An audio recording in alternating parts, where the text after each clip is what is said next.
नमस्कार विद्यार्थियों, आज हम कक्षा 11 चित्रकला विषय के बारे में अध्ययन करेंगे। जिसने 10th पास करके अपने सब्जेक्ट में चित्रकला विषय को रखा है और वो चाहते हैं कि हम 11th क्लास में अपने सब्जेक्ट में चित्रकला को रखें, तो उनके लिए चित्रकला विषय की आज क्लास शुरू कर रहे हैं। चित्रकला विषय में 11th क्लास में 30 नंबर का थ्योरी का और 70 नंबर का प्रैक्टिकल होता है। अपन वार्षिक एग्जाम की बात करते हैं, ईयरली एग्जाम की। अर्धवार्षिक एग्जाम की बात नहीं करें। कोरोना महाकाल के कारण, जो वैश्विक महामारी है, जो इसके कारण अर्धवार्षिक अपनी हो नहीं रही है, तो जो अपन इसमें लिखेंगे, जो अपन यहां से पढ़ रहे हैं, उनको अपन नोटबुक में एंटर करेंगे, उनको लिखेंगे। उसके बाद में उसी के आधार पर अपने को अर्धवार्षिक के नंबर प्राप्त होंगे। जैसे आप लिखोगे अपनी रफ कॉपी में लिख के, अभी जैसे मैं पढ़ा रहा हूं, रफ कॉपी में लिखो, उसके बाद उसको फेयर कॉपी में लिखो। फेयर कॉपी में जैसे आप लिख रहे हो, उसके आधार पर आपको शतरांक या फिर जैसे अपने अर्धवार्षिक नंबर होते हैं वो मिलेंगे। तो अपन स्टार्ट करते हैं चित्रकला विषय। जो बच्चा 11th क्लास में चित्रकला विषय का इंटरेस्टेड है, चित्रकला विषय लेना चाह रहा है, वो रोज वीडियो देखे, रोज क्लास ले, रोज पढ़े, जिससे कि आपको चित्रकला विषय का थोड़ा सा ज्ञान। देखो स्टार्ट करते हैं अपन। चित्रकला विषय 2 शब्दों से मिलकर बना है। चित्र धन कला। चित्र धन कला, चित्र बनाने की कला जिसमें है, या चित्र बनाने की कला जिसमें है, वो होता है चित्रकार। और जो चित्रकला है, जो चित्र बनाना जानता है, उसका सब्जेक्ट हो गया चित्रकला, और जो चित्र बनाने की कला रखता है वो हो गया चित्रकार। इसमें 2 शब्द निकलते हैं, एक चित्रकार और एक चित्रकला। पर्टिकुलर हो गया, दोनों सेम है, लेकिन चित्रकला का मतलब अपनी पुस्तक का नाम चित्रकला है, मतलब जिसमें अपन चित्र बनाना सीख रहे हैं वो चित्रकला हो गया, और जिसको चित्र बनाना आता है वो चित्रकार हो गया। इस प्रकार 2 शब्द हो गए। इसके बाद में देखते हैं अपन कि चित्रकला कुछ मूलभूत सिद्धांतों से मिलकर बनी हुई है। अपने 11th क्लास में कुछ ऐसे टॉपिक हैं जिनको अर्धवार्षिक तक के टॉपिक को हटा दिया गया है। उनको भी मैं आपको बताऊंगा कौन कौन से टॉपिक हटा दिए हैं, कौन से अपने रह गए हैं। इससे पहले अपन थोड़ा सा चित्रकला का बेसिक नॉलेज ले लेते हैं, क्योंकि इससे पहले अपना चित्रकला की जो क्लास थी वो नहीं हुई थी। तो चित्रकला की क्लास नहीं होने के कारण अपने को पता नहीं है कि चित्रकला के सब्जेक्ट में होता क्या है। जो नए बच्चे 10th पास करके आए हैं उनको पता नहीं है चित्रकला में क्या होता है। तो चित्रकला विषय की जानकारी देना पहले जरूरी है, इसलिए चित्रकला विषय की मैं थोड़ी सी डेफिनेशन जानकारी दे रहा हूं आपको। देखो, एक ग्रंथ में कहा गया है, विष्णु धर्मोत्तर पुराण में, जो लगभग 15वीं सदी में लिखा हुआ था, उसमें कहा गया है कि जिस इंसान में कला नहीं है, जिस इंसान में कला नहीं है, वो बगैर सींग और पूंछ का जानवर होता है। हर व्यक्ति में कला है, हर व्यक्ति में कला होती है। अगर कला नहीं है, वो व्यक्ति बगैर सींग और बगैर पूंछ का जानवर कहलाता है। तो इसलिए हर व्यक्ति में ही कला है। जैसे आप में, मुझ में, सब में कला होती है, बस कुछ कला दिखा सकते हैं अपन, कुछ कला दिखा नहीं पाते अपन। ठीक है, तो अपन चित्रकला की बात करते हैं। देखो, चित्रकला विषय से स्टार्ट करते हैं अपन। इसमें अपने पास चित्रकला में 9 अध्याय हैं। छोटा सा सिलेबस है, ज्यादा बड़ा सिलेबस नहीं है। 30 नंबर की थ्योरी का पेपर आता है अपना, तो जाहिर सी बात है ज्यादा बड़ा सिलेबस भी नहीं होगा। लेकिन 9 अध्याय हैं, इनमें से कुछ अध्याय को हटा दिया गया है, कुछ अध्याय को रखा गया है। जो अध्याय रखे हैं वो मोस्ट होंगे, इसलिए उनको रखा गया है। तो 9 अध्याय में से अपन इसका बेसिक नॉलेज पढ़ लेते हैं। देखो, कला, चित्र को छोड़ देते हैं अपन, कला की बात करते हैं। कला 2 प्रकार की होती है। एक होती है उपयोगी और उपयोगी, एक होती है उपयोगी प्लस दूसरी कला होती है जो अपन प्रदर्शित कर सके, प्रदर्शनकारी कला। उपयोगी, जो अपन उपयोग में ले रहे हैं, काम, खाना बनाना, नहाना, धोना, हर प्रकार की कला उपयोगी कला, उपयोग में जो ली जाती है। प्रदर्शनकारी कला, जिसको अपन कुछ बना सके, कुछ कर सके, उसको प्रदर्शित लोगों को दिखा सके कि हमने ये कला की है, हमारी ये कलाकृतियां हैं, वो दिखा सके लोगों के सामने, वो होती है प्रदर्शनकारी। और उपयोगी कला होती है जो नित्य जीवन में, दैनिक जीवन में अपन काम में लेते हैं, वो होती है उपयोगी कला। 2 प्रकार की कला होती है। ये ऑब्वियसली बात है, सब में होती है, लेकिन इस प्रदर्शनकारी कला को अपने को उजागर करने के लिए अपन सब्जेक्ट लेते हैं चित्रकला। या नृत्य कला, मूर्ति कला, ये जो कलाएं होती है ये पर्टिकुलर एक ही सब्जेक्ट को सीखने के लिए ली जाती है। जैसे अपन ने 11वीं क्लास में चित्रकला विषय ली, वो इसीलिए कि अपने को चित्रकला का ज्ञान हो। ठीक है, बात कला की होगी। कला दो प्रकार की होती है, उपयोगी, प्रदर्शनकारी कला। ठीक है, इसको अपन ललित कला भी कह सकते हैं। जैसे आप कई बार किताब में पढ़ोगे तो आपको मिल जाएगा उपयोगी कला और ललित कला। आप सोचोगे ये बात सर ने बताई नहीं है, नहीं, वो प्रदर्शनकारी कला ललित कला में ही आती है, इसलिए ललित कला भी मानी जा सकती है उसको। ठीक है, बात करते हैं अपन प्रथम चैप्टर से, पहले अध्याय से। पहला अध्याय जो है वो इस कला के बारे में उसमें बता रखा है। कला क्या होती है, कला भारत में, भारत की संस्कृति में कैसे समाहित है, कला का उपयोग कैसे किया जाता है, कला भारत की लोक संस्कृति में कैसे समाहित है। जैसे राजस्थान की लोक संस्कृति है मांडना, मांडना ये राजस्थान की लोक संस्कृति है, लोक जीवन से संबंधित, जिसको महिलाएं अत्यधिक बनाया करती हैं, ये राजस्थान की लोक संस्कृति है। तो ऐसे भारत में कैसे इसका समावेश हुआ, कैसे इसका आगमन हुआ, ये सारी बातें अपन प्रथम अध्याय में पढ़ेंगे। ठीक है, इसके बाद अपन पढ़ेंगे चित्रकला के मूल आधार, वे कहां से आधार प्राप्त हुआ अपने को, जिससे कि अपन मूल आधार, जिससे अपन चित्र बनाना सीख रहे हैं, कहां से शुरू हुआ अपन, ये सब अपने को जानने के लिए अपन इसके मूल आधार पढ़ेंगे। तो शुरू करते हैं मूल आधार पे। अपन थोड़ा सा मूल आधार के बारे में पढ़ लेते हैं। पहले मूल आधार क्या है, चित्रकला कहां से शुरू हुई है, इसके बारे में देखो। चित्रकला में मूल आधार, मूल आधार, चित्रकला के मूल आधार होते हैं, वैसे तो काफी टाइप्स होते हैं। अपनी बुक्स में इसके चित्रकला के मूल आधार अपने को तत्व, संयोजन के सिद्धांत,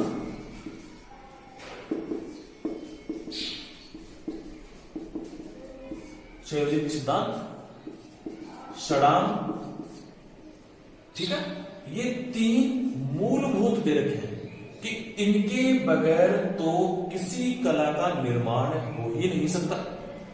इनको अपने को पढ़ना अति आवश्यक है। तो अपन पहले स्टार्ट करेंगे तत्व से। तत्व क्या होता है, देखो ये मैं बेसिक नॉलेज बता रहा हूं। अपन चैप्टराइजेशन कल से स्टार्ट करेंगे, जैसे कल से वीडियो आएगा आपके पास में, उसमें प्रथम चैप्टर से अपन स्टार्ट करेंगे, पहले चैप्टर में क्या है, दूसरे में क्या है, वो अपन टॉपिक वाइज पढ़ेंगे। आज अपन बेसिक नॉलेज पढ़ रहे हैं कि चित्रकला है क्या, क्योंकि अपन नए हैं इस फील्ड में, चित्रकला की फील्ड में नए हैं, तो उनको बेसिक नॉलेज होना बहुत जरूरी है। इसलिए अपन पहले पढ़ रहे हैं तत्व के बारे में। देखो तत्व होते हैं 6 प्रकार के, तत्व होते हैं 6 प्रकार के। 6 प्रकार के कौन कौन से होते हैं, इनको अपन पढ़ेंगे अभी। पहले अपन तत्व पढ़ते हैं। तो तत्व देखो, तत्व होते हैं 6 प्रकार के। पहला होता है रेखा, रेखा जिसको अपन लाइन बोलते हैं, ठीक है। दूसरा होता है रूप, जिसको अपन फॉर्म बोलते हैं। तीसरा होता है रंग, जिसको अपन कलर बोलते हैं। चौथा होता है रेखा, रूप, रंग, तान, जिसको अपन इंग्लिश में बोलते हैं टॉन। पांचवा होता है रेखा, रूप, रंग, तान, पोत, जिसको अपन इंग्लिश में बोलते हैं टेक्सचर, ठीक है। रेखा, रूप, रंग, तान, पोत, और छठवां और सबसे अंतिम होता है अंतराल, जिसको अपन इंग्लिश में बोलते हैं स्पेस। मतलब अपने पास 6 प्रकार के तत्व पाए जाते हैं। इन तत्वों के माध्यम से ही हम एक श्रेष्ठ चित्र का निर्माण कर सकते हैं, अन्यथा नहीं। तो श्रेष्ठ चित्र, जैसे ये 6 तत्व पढ़े अपन ने, इन 6 तत्वों के अंदर अपना पूरी चित्रकला समाहित है। कैसे देखते हैं। रेखा, रेखा क्या होती है? रेखा एक छोटी सी, एक या एक से अधिक बिंदु को मिलाने वाली सूक्ष्म अथवा गौण दूरी को अपन क्या कहेंगे? रेखा, ठीक है। मतलब कैसे, जैसे मैं बता दिया आपको, एक बिंदु है और इस बिंदु को एक यहां बिंदु है, एक यहां बिंदु है, एक यहां बिंदु है, एक यहां बिंदु है। यहां से मैंने इसको मिला, यहां से इसको, यहां से इसको, यहां से इसको, ये क्या चल रहा है? ये रेखा, लाइन, इट इज लाइन, ठीक है। रेखा का मतलब, जैसे इंग्लिश में इसको अपन लाइन कहते हैं, ये चित्रकला या किसी भी कला का मूल आधार होता है। इसके बगैर अपन किसी भी चित्र का निर्माण नहीं कर सकते। तो ये रेखा हो। इसके बाद में आते हैं अपन सेकंड पे। सेकंड है अपना रूप। रूप का मतलब होता है फॉर्म, आकृति। अब मैंने क्या किया, मैंने एक रेखा बना दी, एक लाइन बना दी, ये लाइन बना दी। अब मैंने सोचा इसमें कोई एक और लाइन का निर्माण किया जाए जिससे कि इसका रूप बन जाए, आकृति बन जाए इसकी। तो मैंने इसके पास में दूसरी लाइन बना दी। फिर मैंने सोचा इसको ये दो लाइन हो गई, लेकिन फिर भी इसकी आकृति का निर्माण नहीं हुआ। इसमें किसी और पर्टिकुलर रेखा के साथ किसी रूप का निर्माण करने के लिए अपने को और अधिक रेखाओं का समावेश करना जरूरी है। तो मैंने क्या सोचा कि इसको अपन एक वृक्ष की आकृति बना देते हैं। मैंने क्या किया, इसमें और लाइन में समावेश किया, इसको ऐसे किया, इसको ऐसे किया, इसमें से मैं ले गया यहां से लाइन। ये सिर्फ ये रेखाएं हैं, ये कोई आकृति नहीं बनी है, ये सिर्फ रेखा है। और रेखाओं के निर्माण से ही किसी आकृति का निर्माण हो जाएगा।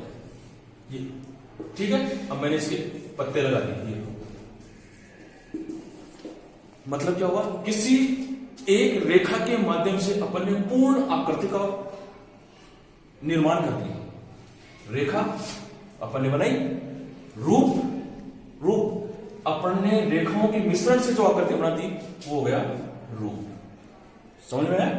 और भी मैं जो अपना नोट्स आएंगे उन नोट्स में बिल्कुल डिटेल से मैं आपको लिख के भेजूंगा कि कैसे अपन एक रेखा से किसी आकृति का निर्माण कर सकते हैं, किस प्रकार अपन एक रूप का निर्माण कर सकते हैं, एक या एक से अधिक आकृतियों को। इसकी डेफिनेशन बता रहा हूं रूप की। अपन रेखा की डेफिनेशन पढ़ी, एक या एक से अधिक बिंदुओं को मिलाने वाले सूक्ष्म अथवा गौण दूरी को रेखा कहते हैं। इसमें क्या होगा, एक या एक से अधिक रेखाओं को मिलाने वाली दूरी को रूप कहते हैं, जिसको अपन फॉर्म बोलते हैं। अंडरस्टैंड? ये सारा अपने क्लियर हो जाएगा और आप नोट्स पढ़ोगे तो और भी अच्छा क्लियर होगा। फिर तीसरा आता है रंग। रंग होते हैं कलर, जिसको अपन बोलते हैं कलर। रंग का मतलब होता है, रंग एक प्राकृतिक चीज है। रंग अपना, जैसे अपने स्तर में जो विष्णु धर्मोत्तर पुराण है, जो इससे अलावा अपने पास में कोई ग्रंथ हैं, उनके आधार पर अपने को पता चला कि रंग जो होते हैं वो प्राकृतिक हैं। उनको अपन किसी मिट्टी से, जैसे हमने अपन आगे चल के पढ़ेंगे, जैसे फट चित्रकला होती है, फट चित्रकला में अपन देखेंगे कि आज भी वो प्राकृतिक कोयले को पिघलाकर उसमें स्याही मिलाकर ब्लैक रंग बनाते हैं। आज भी वो पीली मिट्टी लाकर, पीली मिट्टी के अंदर वो उसको घोल के और उसको पीली मिट्टी को घोल के उसमें फेविकॉल वगैरह मिलाकर उसको कलर बना लेते हैं। मतलब रंग जो एक आकृति है, रूप, रंग पे अपन बात करें तो अपन ने कहा कि जैसे अपन ने पुराने ग्रंथ में पढ़ा होगा कि रंग जो प्राथमिक मिट्टी वगैरह से इनसे मिलकर बनता है, तो अपने को रंगों की भी परिभाषा समझेंगे। लेकिन साइंस ये कहती है कि रंग प्रकाश का एक ऐसा माध्यम है जो अपने आंखों के रेटिने पे गिरता है, उसके आधार पर अपने को रंग का पता चलता है।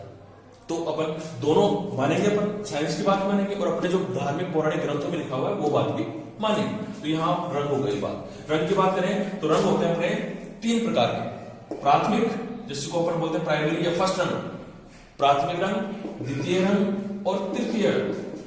तीन प्रकार के रंग होते हैं। प्राथमिक रंग जो सीधे हमें प्रकृति से प्राप्त होते हैं, प्राथमिक रंग जो सीधे हमें प्रकृति से प्राप्त होते हैं, जैसे लाल, पीला, नीला। लाल, पीला, नीला, ये रंग ऐसे हैं जो हमें सीधे प्रकृति से प्राप्त होते हैं। अर्थात लाल रंग, पीला रंग, नीला रंग। नीला एक नील जो आती है उससे बनता है, पीला फूलों के प्रांगण से बनता है, फूल पीले फूलों से बनता है, लाल सूर्य की किरणों से या फिर लाल रंग की मिट्टी जो होती है उससे अपने को लाल रंग की प्राप्त होती है। कहने का मतलब रंग तीन प्रकार के होते हैं, जिसमें प्रथम प्राथमिक रंग होते हैं लाल, पीला और नीला। अब अपन आगे की बात करें सेकंड रंग की, तो लाल, पीला और नीला ये प्राथमिक रंग है। इन प्राथमिक रंगों को आपस में मिलाने से जो दूसरे रंग उत्पन्न होते हैं, कैसे मैं बताता हूं आपको। अपन ने प्राथमिक रंग है लाल, पीला और नीला। इसको और इसको, इन तीनों को मिलाने से जो नया रंग होगा वो सेकंड रंग होगा। वो सेकंड रंग होगा। जैसे मैं आपको बताऊं कि प्राथमिक रंग और प्राथमिक रंगों को दोनों को मिलाने से जो सेकेंडरी रंग प्राप्त होता है, आपको द्वितीय रंग प्राप्त होता है, उन्हीं को बनाने से, जैसे ये निकला, इसको इसको इसको इसको इसको इसको इनको मिलाने से जो प्राप्त होगा वो थर्ड रंग प्राप्त होगा। ये मैं पूरी डिटेल आपको नोट्स बताऊंगा, क्योंकि वीडियो शॉर्ट होता है, इसमें अपन ज्यादा आपको वैसे लिखित में नहीं समझ सकते, वैसे समझा सकते हैं कैसे। इसलिए आप वीडियो अच्छे से देखना, वीडियो के बाद में आप नोट्स देखना। नोट्स आप अपने, जैसे अभी हाल में वीडियो देखते देखते आप रफ कॉपी में उतारें, उसके बाद में फेयर कॉपी में उतारें, और जो भी अपने स्कूल की गाइडलाइन है उसके आधार पर आप उन नोट्स को रखें। ठीक है, तो रंग अपन ने समझ लिया, रेखा अपन ने समझ ली। रेखा भी वैसे प्रकार अलग अलग होते हैं रेखा के, जैसे रेखा के 7 प्रकार बताए गए थे। रूप के अपन ने 2 प्रकार बताए थे, 2 प्रकार बताए थे, और रंग के भी 3 प्रकार बताए। जैसे रेखा के 7 प्रकार बताए थे, सीधी रेखा, आड़ी रेखा, खड़ी रेखा, तिरछी रेखा, चक्राकार रेखा, बेलनाकार रेखा। ये जो रेखाएं होती है, ये 7 प्रकार की रेखा बताई गई, जो आपको नोट्स में बताऊंगा मैं। ठीक है, लेकिन अपने को पर्टिकुलर एक डेफिनेशन के आधार पे अपने को याद रखना है रेखा होती क्या है। रेखा को अपन समझे कि रेखा की डेफिनेशन क्या है, बस इसके प्रकार कितने हैं, यहां तक अपने को क्लियर होना चाहिए। रूप भी अपने को पता है, डेफिनेशन पूरी पता है इसकी। रूप कितने प्रकार के होते हैं? रूप होते हैं 2 प्रकार के। ठीक है, तो इस प्रकार अपन रूप को भी याद रखेंगे। रंग की बात करें, रंग क्या होता है? जो प्रकाश का माध्यम है उसके आधार पर रंग होता है, और रंग के 3 प्रकार होते हैं। एक प्रकार में अपन ने देखा कि रंग में एक प्रकार में क्या, लाल पीला नीला, प्राथमिक रंग। दूसरे प्रकार में देखा अपन ने द्वितीयक रंग, जो प्राथमिक रंगों को मिलाने से बनता है। तीसरे प्रकार में देखा अपन ने तृतीयक रंग। ठीक है, तो इस प्रकार अपन 3 रंगों के समावेश किया। तो रंग की बात करें तो अपन रंग पे 3 प्रकार के रंग बताए मैंने। 3 प्रकार के रंग का मतलब होता है, फर्स्ट प्राथमिक रंग बताए थे, लाल, पीला और नीला। लाल, नीला, पीला, कहने का मतलब है, देखो मैंने इक्वल लिखे हैं, मैंने इक्वल लिखा, मैंने जोड़ने के लिए अपने लिखा है पहले। पीला, लाल और नीला, ये अपने हो गए प्राथमिक रंग।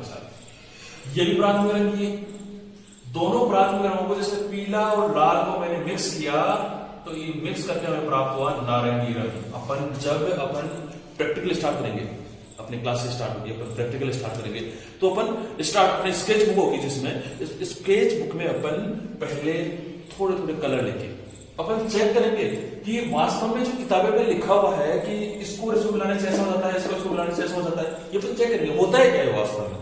तो अपन जब स्टार्ट करेंगे प्रैक्टिकल क्लासेस, तब अपन देखेंगे कि लाल थोड़ा सा पीला रंग लेंगे, अपन थोड़ा सा लाल लेंगे, उसको मिक्स करेंगे आपस में, देखिए वो नारंगी बन जाता है और बनता है। आपके पास में घर में कलर होंगे, अब चेक करना, पीला और लाल अगर मिक्स करेंगे तो नारंगी रंग बन जाएगा।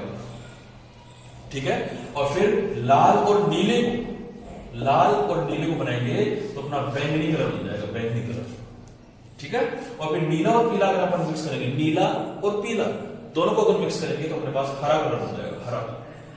तो ये हो गया अपने प्राथमिक रंग, ठीक है, प्राइमरी रंग, और ये हो गए अपने तीनों द्वितीय रंग, सेकेंडरी रंग। द्वितीय, प्राथमिक और द्वितीय दोनों अपने को पता चल गया। इनको आपस में मिलाएंगे तो जो कलर प्राप्त होंगे वो तृतीय रंग होंगे, जो अपन नोट्स पर पढ़ेंगे। इसके बाद देखते हैं, फिर आता है तान, टोन, जिसको इंग्लिश में कहते हैं अपन टोन। तान का मतलब हो गया किसी भी चित्र में किसी रेखा को लय प्राप्त करना। देखो थोड़ा सा समझाता हूं आपको। ये अपनी लाइन है, ये अपनी लाइन है, ठीक है, और ये अपनी लाइन। ये क्या लग रहा है आपको? ये तो कुछ भी नहीं है, ये तो सीधी सीधी लाइनिंग बना दी अपन ने, कुछ भी नहीं। लेकिन अपन ने क्या किया, इसमें लय डाली, थोड़ी सी लय। तान की बात कर रहा हूं, लय डाली। यहां से अपन ने शुरुआत की ऐसे, ठीक है, यहां से शुरुआत करते हैं अपन, हाथ ले गए ऐसे, ये, और यहां से शुरुआत करके अपन ने हाथ में ऐसे अंगूठा बनाया, ऐसे बाकी हाथ बनाए, इसमें से लाइनिंग करी, इसमें अपन ने ऐसे हाथ बनाया, यहां से अपन शुरू करके लेके आए, यहां से गोलाई थी अपन ने, ये हाथ लगा, थोड़ा सा लगा भाई हाँ हाथ है। क्यों लगा? क्योंकि पन्नी पे लय डाली है। एक और उदाहरण देता हूं आपको। ये अपन ने शुरू किया, ये क्या, ये क्या, ये क्या, ये क्या, ये क्या है भाई? ये है चेहरा। लेकिन इस चीज में अपन ने क्या की, इसमें लय नहीं डाली अपन ने, तान नहीं डाली अपन ने, इसमें डायरेक्ट अपन ने बना दिया। लय कहां है? ये थोड़ी सी लय डल गई थी, ये लो लय कहां आई? नहीं, इसके लिए अपने को इस चेहरे में भी लय डालनी पड़ेगी। लय मतलब यहां से अपन ने शुरुआत की, यहां से अपन इसको नाक के लिए लेके गए, ठीक है। यहां से अपन ने इसको नाक की शेप दी थोड़ी सी, यहां से अपन ने वापस शुरू किया, वापस शुरू करके अपन ने इसका मुंह बनाया, ये लो, और मुंह बना के अपन ने यहां से इसकी टीथ। दांत अपन बना नहीं सकते इसके अंदर, क्योंकि दांत अगर बनाएंगे अपन तो चेहरे की शेप में अपने को फोटो को थोड़ा खुला रखना पड़ेगा। दांत बनाएंगे अपन ने, ये अपन ने इसकी थोड़ी बना, यहां से अपन ने देखा कि नाक के ऊपर से इसको आंख बना दी। ये चेहरा दिखा अपने, मतलब इसमें अपन ने क्या डाला? इसमें अपन ने लय डाली है, अपन ने टोन डाली है। जैसे अपन ने टोन डाली और अपने को ये दिखने लगा कि हाँ ये चेहरा है। कहने का मतलब जिस चित्र में अपन तान का इस्तेमाल करेंगे वो चित्र श्रेष्ठ श्रेणी का चित्र माना जाएगा, अन्यथा नहीं। हालांकि आजकल लोग मूर्त अमूर्त दो चित्र बनाने लगते हैं। मूर्त का मतलब हो गया जो हूबहू है वैसा का वैसा ही बना दिया, मैं हूं मेरा जैसा ही बना दिया। एक अमूर्त, मेरा चित्र तो बनाया लेकिन मेरा जैसा नहीं हूं, मेरा चित्र तो बना दिया लेकिन मेरा जैसा नहीं है। इसमें क्या हुआ? अमूर्त में क्या हुआ? अमूर्त में मेरा चित्र बना दिया लेकिन मैं जो बाहर से कोई व्यक्ति है, ये कौन है? ये सर है, नहीं ये सर नहीं है, ये क्योंकि इसमें अमूर्तता थी। और ये मूर्त रूप देखा अपन ने। मूर्त रूप का मतलब जैसे मैंने देखा वैसा का वैसा चित्र बना दिया। ये मूर्त अमूर्त दो प्रकार के चित्र होते हैं। तो तान की बात करें अपन, तान में अपन ने कहा कि जिस प्रकार जैसे अपन किसी चित्र का निर्माण करते हैं तो उसमें किसी तान का होना जरूरी है। इसमें एक तान की परिभाषा और है, वो क्या है कि चित्र में रंग कलर का हल्का होना और गहरा होना तान क्या होता है। चित्र में कलर की शेडिंग का मतलब होता है छाया और प्रकाश दिखाना, कि जिस चित्र में छाया और प्रकाश को दिखाया जाता है वो तान है। जिस चित्र में कलर का ज्यादा गहरापन हल्कापन दिखाया जाता है वो तान है। इस प्रकार तान का निर्माण अपन कर सकते हैं। तो अपन ने तान के बारे में पढ़ा है। उसके बाद आता है अपन पोत। देखो पोत एक राजस्थानी संस्कृति का शब्द है जो राजस्थानी संस्कृति से लिया गया है, जिसको अपन बोलते हैं पोतना। पोतने का मतलब होता है कि किसी भी अपने राजस्थान में कच्चे घर हुआ करते थे, उनको अपन गोबर और मिट्टी को मिक्स करके उसको दीवारों को पोता जाता था, जिससे उसकी दीवार की उम्र बढ़े, ठीक है, वो होता था पोत। उसी पोत को अपन ने कला की संस्कृति में भी काम में लिया। कैसे? चित्र बनाया मैंने और चित्र बना के उसकी संस्कृति, उसकी मूर्तता, उसकी अमूर्तता को मैंने श्रेष्ठ रूप से दिखाने की कोशिश की। कैसे? ये अपनी सीट थी, ये अपनी सीट है, और सीट अपन जो ड्राइंग सीट काम में लेते हैं वो सीट है समझ लो। और इस सीट के अंदर मैंने चित्र बनाया। क्या चित्र बनाया? मैंने यहां से एक वापस वृक्ष का उदाहरण लेते हैं अपन। ये वृक्ष का उदाहरण लिया अपन ने, ये यहां से वापस वृक्ष का उदाहरण लिया, ये, और यहां से अपन ने इसकी टहनियां वगैरह बना दी।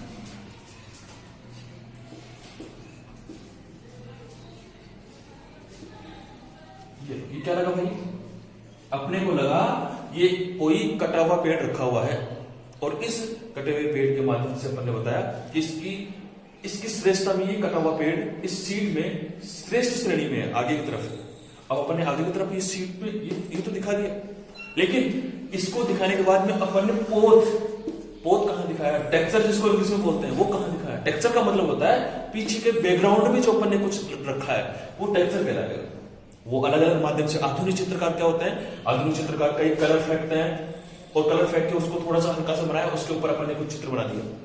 आधुनिक चित्रकृति में क्या होती है? फेविकोल लगाया, उसमें हल्की सी बजरी वगैरह डाली, उसके ऊपर अपन ने कलर से कोई चित्र बना दिया। ऐसे धीरे धीरे चित्रकला की तान टेक्सचर में परिवर्तन आ रहा है। लेकिन अपन नॉर्मल भाषा में पढ़ते हैं, जैसे अब इसको अपन ने क्या किया, यहां से यहां तक अपन ने कोई दो भूमि में विभाजित कर लिया इसको, आसमान मिट्टी।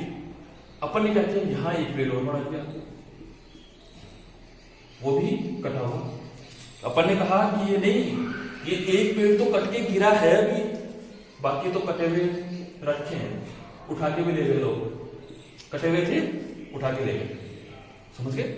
मतलब अपन ने बैकग्राउंड में लिखा, यहां अपन ने मिट्टी कलर किया और यहां अपन ने आसमानी कलर किया बदलों के साथ। मतलब क्या हुआ, ये अपन बैकग्राउंड जो तान है अपनी, उसके बाद जो श्रेष्ठ जो अपने पास रूप आता है मूलाधारों में, तत्व है जो, वो है पोत। और पोत का मतलब होता है टेक्सचर, जो अपन इस तरीके से देते हैं।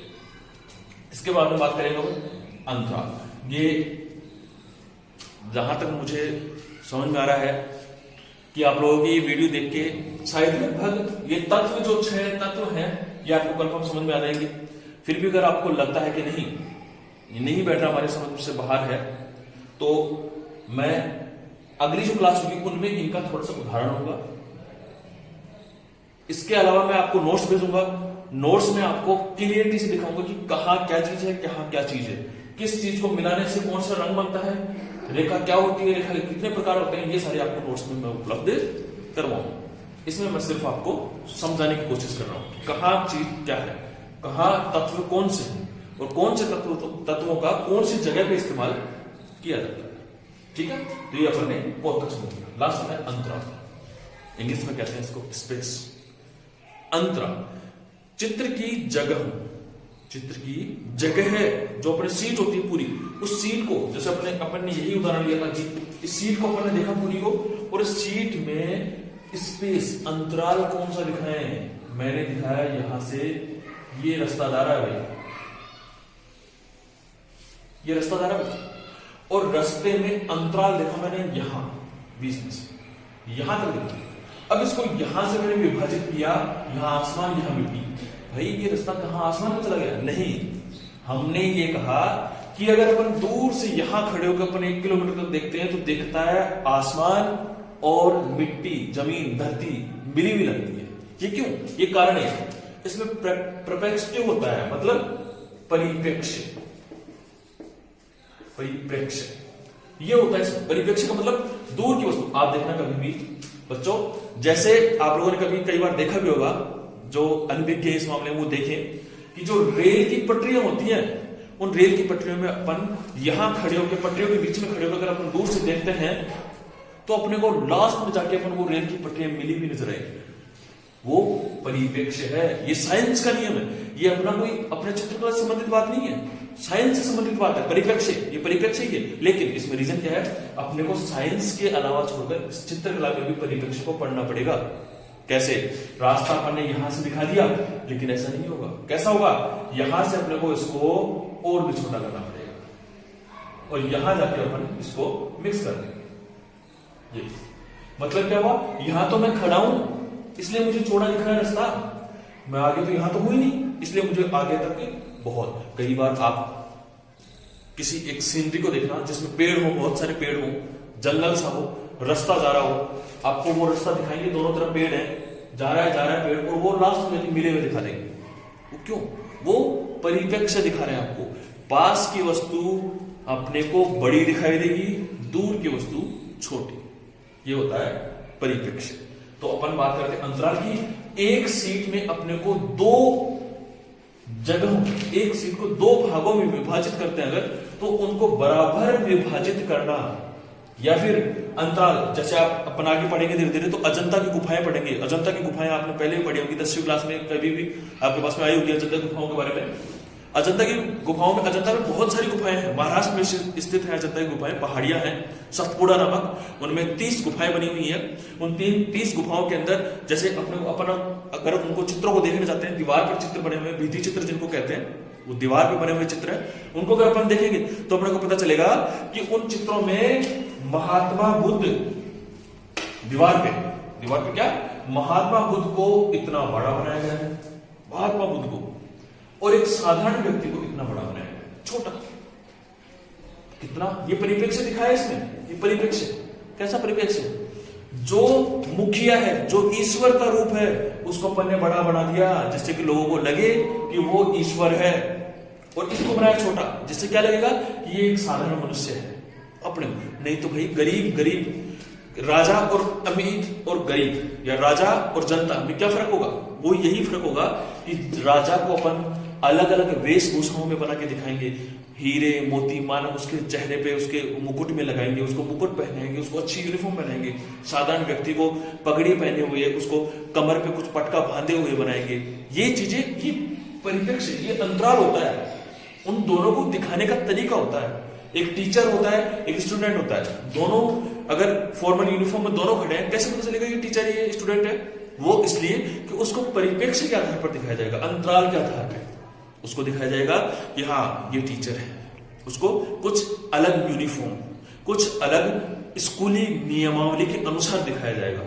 बच्चे को बैग लटके हुए, ठीक है, हाथ में कॉपी या पेन नोटबुक वगैरह जो भी है वो लेके दिखाए, मतलब उसमें कुछ ना कुछ परिप्रेक्ष्य, कुछ ना कुछ अंतराल आपको दिखाया जाएगा जिससे कि आपको पता चले ये टीचर है ये स्टूडेंट है। इस प्रकार अंतराल माना जाएगा। दो से अधिक चित्रों के मध्य जो अंतराल स्पष्ट, अंतर स्पष्ट किया जाता है, या दो से अधिक आकृतियों के मध्य जो अंतर स्पष्ट किया जाता है वो अंतराल कहलाता है। तो इस प्रकार अपन दो से मध्य जो अंतर स्पष्ट करते हैं, तो अंतराल इस प्रकार दो से अधिक आकृतियों के मध्य में जो भेद होता है उसे अंतराल कहते हैं। इस प्रकार अपन ने आज पढ़े, अपन ने बच्चों तत्व, ये चित्रकला के मूल आधारों का प्रथम है।